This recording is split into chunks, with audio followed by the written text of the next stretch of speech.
Queridos irmãos e irmãs, estamos mais um dia, com a graça de Deus, nessa manhã, para o nosso cafezinho espiritual, dando prosseguimento às catequeses de Santo João Paulo II. E hoje ele vai nos falar da relação entre a inocência original e a redenção operada por Cristo. Essa catequese, ela se deu numa quarta-feira do dia 26 de setembro de 1979. Ele diz que quando Cristo se refere ao princípio, pede a seus interlocutores que transponham, em certo sentido, o confim que, no livro do Gênesis, separa o estado de inocência original e o de pecaminosidade iniciado pela queda original. O que isso quer dizer? João Paulo II vem nos lembrar que o homem foi criado originalmente num estado de inocência. Ele não tinha o conhecimento do bem e do mal. Ele passa a ter esse conhecimento do bem e do mal a partir de que se deixa influenciar, pela figura do demônio, que vai lhe oferecer esse fruto o qual Jesus havia proibido de comer. E assim ele entra no estado de pecaminosidade. Então, o homem antes estava num estado de inocência original e passa então para um estado de pecaminosidade, de pecado original. O que isso quer dizer?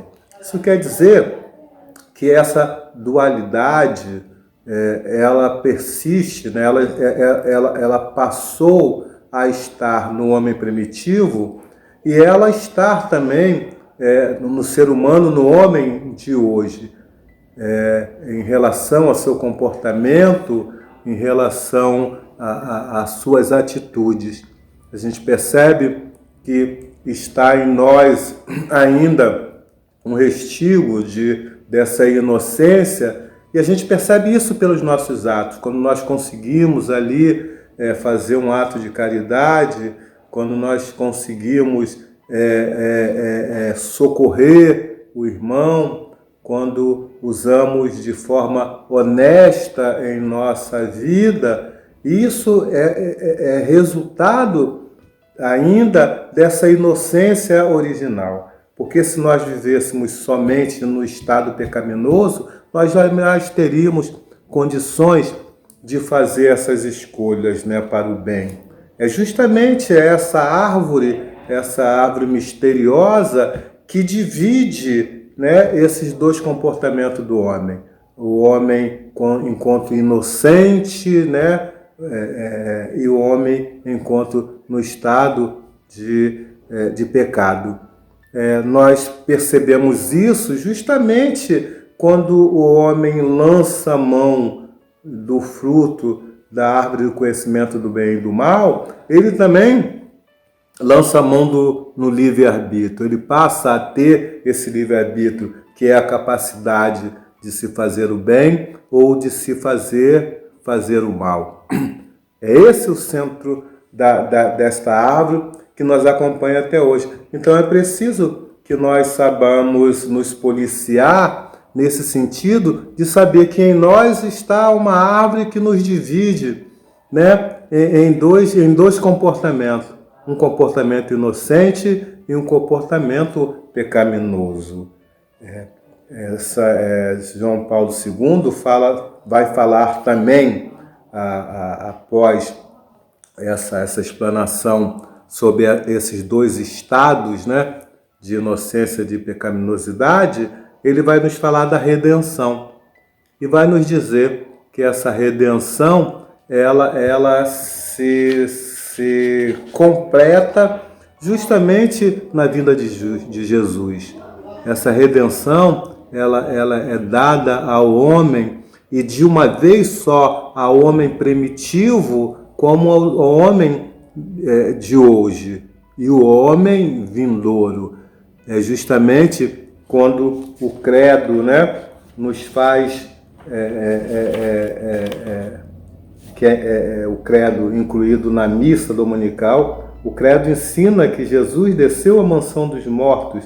Isso significa que, de fato, ele morreu e quer, por sua morte, por nós, venceu a morte e o diabo, o dominador da morte. O que isso é também? É uma figura de quando Jesus morre e ele desce à mansão dos mortos, ele livra o homem de uma prisão que o homem se encontrava. Todos aqueles que morreram antes da morte de Jesus, a ressurreição de Jesus, se encontravam como prisioneiros, num estado de morte, preso pelo inimigo. E Jesus desce à mansão dos mortos justamente para vencer o diabo e libertar todos aqueles que morreram antes da morte de Jesus. Isso Noé, Abraão, Isaac, Jacó, todos aqueles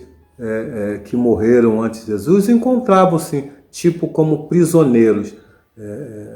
A própria Escritura que vai fundamentar isso que o credo fala em relação a essa redenção que Jesus nos dá através da sua morte. Nós podemos ver ali em 1 de Pedro, a primeira carta de São Pedro, capítulo 4, versículo 6, ele diz: esta descida de Jesus ao Hades é o cumprimento até a sua plenitude do anúncio do Evangelho da salvação e é a última fase da missão de Cristo e a extensão da redenção a todos os homens de todos os tempos e de todos os lugares. O Evangelho de São João, ele vai dizer no capítulo 5, versículo 25, em verdade vos digo, vem a hora e já está aí em que os mortos ouvirão a voz do Filho de Deus e os que ouvirem viverão.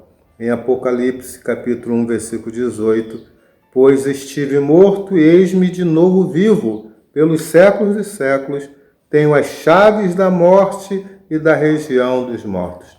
Filipenses, capítulo 2, versículo 10, para que o nome de Jesus se dobre todo o joelho no céu, na terra e nos infernos. E vamos ver também em Hebreus, capítulo 2, versículo 14 ao 15. Porquanto os filhos participam da mesma natureza, da mesma carne, do mesmo sangue. Também ele participou a fim de destruir pela morte aquele que tinha o império da morte, isto é, o demônio. Nós vimos em algumas passagens da Sagrada Escritura que quando Jesus ressuscitou, aparece também caminhando como uma procissão, vários ressuscitados junto com Jesus.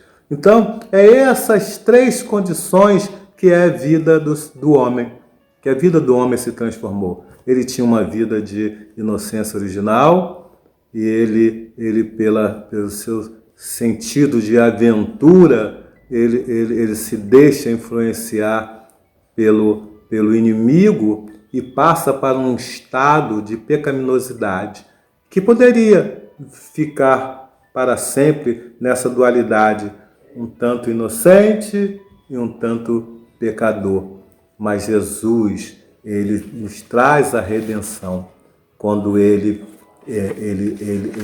vence aquele que poderia continuar nos influenciando cada vez mais para uma vida de pecado. O Senhor esteja convosco, Ele está no meio de nós. Por intercessão de Santo João Paulo II, abençoai-vos Deus Todo-Poderoso, Pai, o Filho e o Espírito Santo. Amém.